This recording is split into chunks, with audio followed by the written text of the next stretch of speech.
Na hát ma Zürichben egy olyan dolog történt, ami nem történik velem minden nap, úgyhogy ezt el fogom mesélni, mert iszonyatosan izgalmas, mielőtt bealszom itt állva, mint egy ló, gyorsan elhadarom, aztán jó ét. Szóval ma elrepültünk Zürichből Berlinbe, és vissza Zürichbe, és aztán Zürichből Varsóba, és aztán vissza Zürichbe. Most ez a ez a négy út, ez kevesebb repülési időt adott, mint egy Dubai-Riga. Dubai-Riga után leszálltam a repülőről, hogy kezdjük el a napot végül is. Most meg csak könyörgöm, hogy véget érjen a nap, úgyhogy enyhén szóval van különbség akkor, az ember hosszú távon repül, és van ideje megpihenni előtte, utána, vagy itt darálja az életet, de azért ez egy izgalmas dolog. De mi történt velem? Ezt mondom is.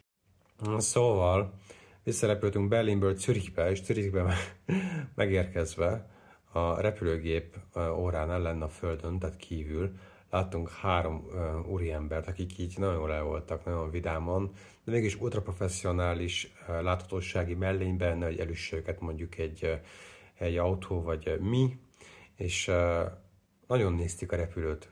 És elmásra néztünk a kapitánya, akit nevezzünk ma Speedy Gonzáleznek, mert ez a faszi, ez mondjuk nem latin, de az meg, tehát hogy így állandóan mindent azt akarta, hogy essünk túl rajta, elmondom, ez így haladsz tovább, túlesel az egész életeden, öregem, csigavér. Sose akartam senkit sem befüvesztetni, de őt egy nap majd fogom, csak nem tudom, vonat, figyelj.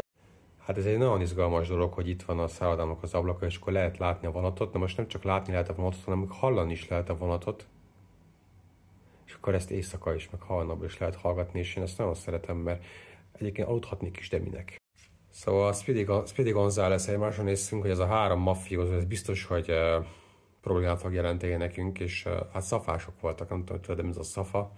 Hát és azt mondom, Franciaországon nevezik szafának, lehet, hogy máshol, de ezek ilyen, mint a NAV-nál, a NAV ellenőrök. Tehát, hogy így az adónál a NAV ellenőrök, ezek is ilyen ellenőrök, és akkor jönnek, és mindent leellenőriznek. És akkor persze a kapitánynak kell dönteni az, hogy mikor jöhetnek be, mert akár mondhatja azt is a kapitány, hogy nem jöhettek be időhiánya miatt, na most nem volt időhiány, úgyhogy be kellett engednünk őket, mert nem akkor írnunk ki egy riportot, hogy miért nem engedtük be őket, és mondjuk azt, hogy nem volt kedvünk velük foglalkozni, ez nem egy indok, ugye? Úgyhogy, Istenem, hát szarásra szeltük magunkat, bár mondta nekünk nagyon kedvesek voltak, tudod, ezek a mosolygós ilyen,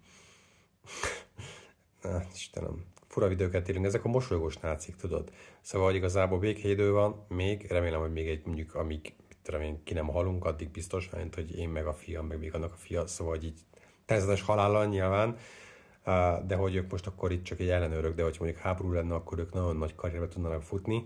Ezek ilyen ellenőrök, és ezek is imádják, de szólnak, hogy Guten Tag, és ne foss, nem fog fájni, van nálunk óvszer, ne fossák közben, akkor a csúnya vége lesz, de meg fogod érezni, hogy most itt behatolunk a pilóta fülkébe, és kikérdezünk mindent.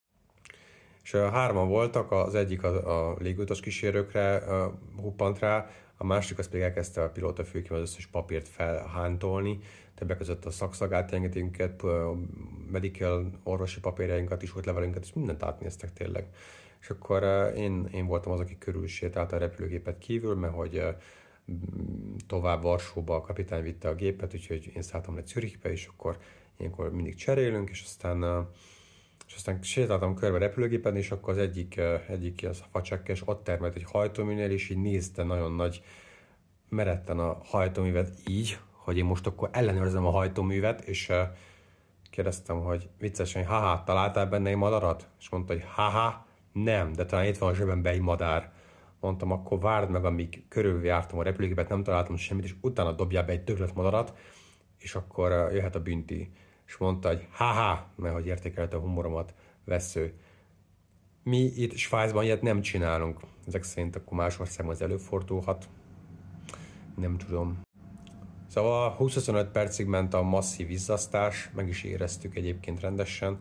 Lehet, hogy ez hozzátett a fáradtságomhoz, és a végén nem volt semmi. Azt mondták, hogy igazából nehéz szívvel, de nincs miért nagyon minket megaszni. Úgyhogy hát legközelebb majd igyekeznek remélik, hogy találnak valami hibát, nem találtak hibát, mindent, az összes applikációba bele nyúltak, minden, olyan kérdéseket tettek föl, hogy néztem rá, mondom, ember, tényleg? Hát tavasz van, öreg, hát menjél ki, koszogjál egyet, fotózd a repülőgépeket, szeretkezzél azzal a nővel, aki tetszik neked, és viszont, hát nem szükség van, de mindegy, próbálkozzál, vagy valamilyen élőlénnyel, akár tök mindegy, aki mondjuk beleegyezik ebben nyilván, és legális nyilván, de hogy így muszáj ezt csinálni, és hát igen, béki időkben sajnos ezek az emberek, ezek sajnos nem tudnak más csinálni.